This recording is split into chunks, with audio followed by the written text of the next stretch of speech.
वो कंपनी जिसके two wheelers आप चलाते हुए बड़े हुए हैं और आपकी चहेती है। जी हाँ, हमारा बजाज ऑटो दुनिया के सबसे बड़े थ्री व्हीलर और टू मैन्युफैक्चरर हैं। मोटरसाइकिल, कमर्शियल व्हीकल्स और इन सब के, और इवन आजकल तो इलेक्ट्रिक व्हीकल्स भी, इन सब के डेवलपमेंट, मैन्युफैक्चरिंग और डिस्ट्रीब्यूशन का कारोबार करती है बजाज ऑटो। और 70 से ज़्यादा देशों को एक्सपोर्ट किया जाता है कंपनी की तरफ से। आइए पहले मैं आपके सामने नतीजे रखूं जो आए थे कल।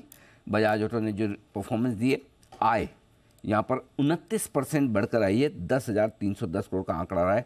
कामकाजी मुनाफा हमारा अनुमान था 1920 करोड़ का, लेकिन आया 1955 करोड़, 50% से ज़्यादा की दमदार बढ़त।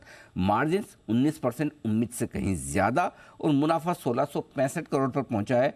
अनुमान 1620 करोड़ का था, 42% का बड़ा उछाल आता हुआ दिखा है। यह है दमदार परफॉर्मेंस। आइए इसी परफॉर्मेंस पर मुलाकात की जाए।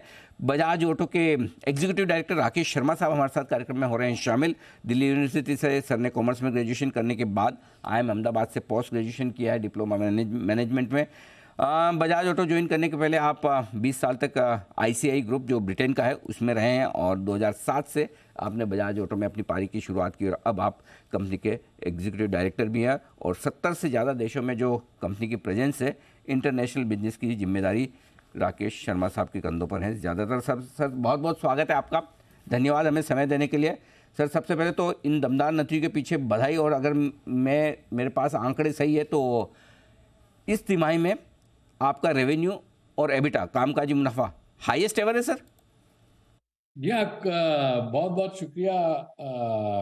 आपने जो सब बताया, जी बिल्कुल ये एक नया कीर्तिमान है बजाज ऑटो को क्वार्टरली रिजल्ट्स के लिए। ओह वंडरफुल। तो सर ये कीर्तिमान जो बनाए, पहले रेवेन्यू पे मैं आपसे बात करता हूँ। वजह क्या रही, कहाँ से आई है इतनी ग्रोथ, डिमांड, प्रोडक्ट मिक्स क्या खास है? देखिए अनिल जी, आपको तो मालूम है कि बजाज ऑटो का 50% के करीब प्रोडक्शन का निर्यात होता है। लेकिन पिछले एक साल से एक्सपोर्ट जो ओवरसीज मार्केट्स हैं, इनमें कंडीशंस जरा मुश्किल रही हैं, काफ़ी संघर्ष रहा है। तो 30 से 35% जो हमारी पीक थी FY22 में, उससे एक्सपोर्ट 30 से 35% कम है। लेकिन इसके बावजूद भी ये जो टॉप लाइन का कीर्तिमान स्टैब्लिश हुआ है, आप समझ सकते हैं कि ये सारा डोमेस्टिक परफॉर्मेंस जो रही है मोटरसाइकिल की और थ्री व्हीलर की, इन दोनों ने कंबाइन होके बेहतरीन प्रदर्शन किया है, इंडस्ट्री से काफी आगे किया है। और इन दोनों बिजनेसेस में जो हमारा मिक्स है, मतलब जो हमारे प्रीमियम प्रोडक्ट हैं, जो हमारे हायर प्राइस प्रोडक्ट हैं, जिनकी वजह से रेवेन्यू, जिनका एवरेज सेलिंग प्राइस ज़्यादा होता है, उसकी वजह से रेवेन्यू को भी जोरदार सपोर्ट मिला है। तो डोमेस्टिक बिजनेस का परफॉर्मेंस और डोमेस्टिक के अंदर प्रीमियम प्रोडक्ट्स का बेहतरीन प्रदर्शन, इनकी वजह से ये कीर्तिमान इस्टेब्लिश हुआ है टॉप लाइन पे। तो बहुत ही बढ़िया, ये सारे रीजंस हैं। लेकिन सर मार्जिन्स पिछले साल आपके 18% थे, इस क्वार्टर में हमें उम्मीद थी 18-18.25% के आसपास आएंगे, लेकिन 19% उम्मीद से बेहतर मार्जिन्स आए। तो एक तो इसके पीछे कारण भी बताएं सर, और दूसरा पूरे साल भर के लिए क्या, मतलब क्या मान के चलें, ये 19% मेंटेन हो पाएंगे, क्या अनुमान है सर? जी, ये देखिए, जो ये मूवमेंट हुआ है कंपेयर टू Q1 पिछले साल का और अभी, ये जो इसमें दो तीन इसके रीजंस हैं। जैसे कि फॉरेन एक्सचेंज उस टाइम पे 77 रुपीज का था, अब 82 का हो गया है। और मैंने आपको प्रीमियमाइजेशन के बारे में तो बताया, उससे मार्जिन के ऊपर इम्पैक्ट होता है। थ्री व्हीलर बिजनेस काफी बड़ा है, उससे अच्छा पॉजिटिव इम्पैक्ट हुआ है। और जो ओवरऑल वॉल्यूम्स हैं, उसकी वजह से जो ऑपरेटिंग लेवरेज बढ़ता है वो भी बढ़े हैं, तो उससे भी पॉजिटिव इम्पैक्ट हुआ है। लेकिन थोड़ा सा डाउनसाइड हुआ है, क्योंकि एक्सपोर्ट बिजनेस हमारा ज्यादा प्रॉफिटेबल है और उसमें कमी आई है, जैसे कि मैंने थोड़ी देर पहले बोला, तो उससे थोड़ा सा ऑफसेट हो गया है। लेकिन दोनों को अगर मिला जुला के देखा जाए तो ये जो इंक्रीज है 19% तक, इसकी वजह से हुआ है। अभी जो हम देख रहे हैं कि रॉ मटेरियल प्राइसेस पे ऐसा कोई जोर नहीं है, कमोडिटीज ठीक चल रही हैं, प्रेशियस मेटल्स ठीक चल रहे हैं, इनके ऊपर ऐसा कोई, इनकी वजह से हमारे ऊपर ऐसा कोई दबाव नहीं है कि हमको प्राइस इंक्रीज लेना पड़े या हमको मार्जिन में हमारा प्रॉब्लम होगा। एक्सचेंज रेट भी स्टडी है, तो अभी जो इस तरह के फैक्टर्स हैं वो स्टडी दिख रहे हैं एटलीस्ट अगले क्वार्टर के लिए, मतलब Q2 के लिए। फिर देखते हैं Q3 और Q4 में कैसा होता है। और अभी तो इक्विलिब्रियम कंडीशन, एक संतुलन सा बना हुआ है मार्केट में कॉस्ट को लेकर। अच्छा सर, आपके चूंकि 50% से ज़्यादा एक्सपोर्ट कर रहे हैं, आपने अभी बताया, तो डिमांड ज़्यादा कहाँ मजबूत है, लोकल या ग्लोबल?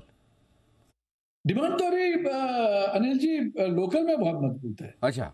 ग्लोबल में धीरे, ये पहला क्वार्टर है जो Q1 जिसमें जो फ्री फॉल हो रहा था एक्सपोर्ट्स में इंटरनेशनल मार्केट्स में, क्योंकि वहां पे डॉलर की कमी हो गई थी, डिवैल्यूएशन काफी जबरदस्त हुआ। ये सब इमर्जिंग कंट्रीज हैं, तो जब डॉलर स्ट्रांग हुआ, मजबूत हुआ, तो इनकी करेंसीज में वीकनेस आई।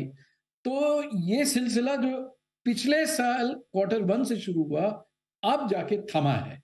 जो हमने देखा है कि Q1 जो अभी अप्रैल मई जून का पीरियड गया है, पहली बार एक साल में ये Q4 से थोड़ा सा बेटर था। तो अब ये इसको कह सकते हैं कि थोड़ा सा बॉटमिंग आउट हुई है, पर एक क्वार्टर और देखेंगे हम कि क्या इसके ट्रेंड्स हैं। पर डोमेस्टिक मार्केट में मई जून से मोटरसाइकिल मार्केट में इंडस्ट्री में 4-5% का ग्रोथ आने लगा है, और हमारा उससे थोड़ा ज्यादा अच्छा प्रदर्शन है। 3 व्हीलर बिजनेस बड़े जबरदस्त तरीके से वापस आया, उसमें तो हमारा 80% मार्केट शेयर है। तो जैसे ही इंडस्ट्री वापस आती है, वो सीधा बजाज ऑटो को उसका प्रभाव होता है।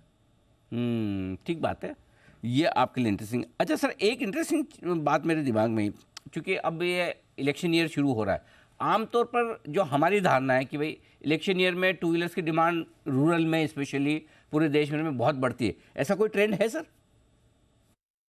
हाँ देखिए, इतना बड़ा सपोर्ट नहीं मिलता। हाँ कुछ 2-3 महीने के लिए थोड़ा सा टू व्हीलर का वो मनी रिलीज होता है, स्कीम्स का फंड्स रिलीज होते हैं, तो उसकी वजह से थोड़ा सा बेहतर। बट मैं ये नहीं कहूंगा कि ये कोई बहुत जबरदस्त इसमें सपोर्ट मिलता है। हाँ थोड़ा सा पॉजिटिव रहेगा, बट नॉट वेरी सिग्निफिकेंट।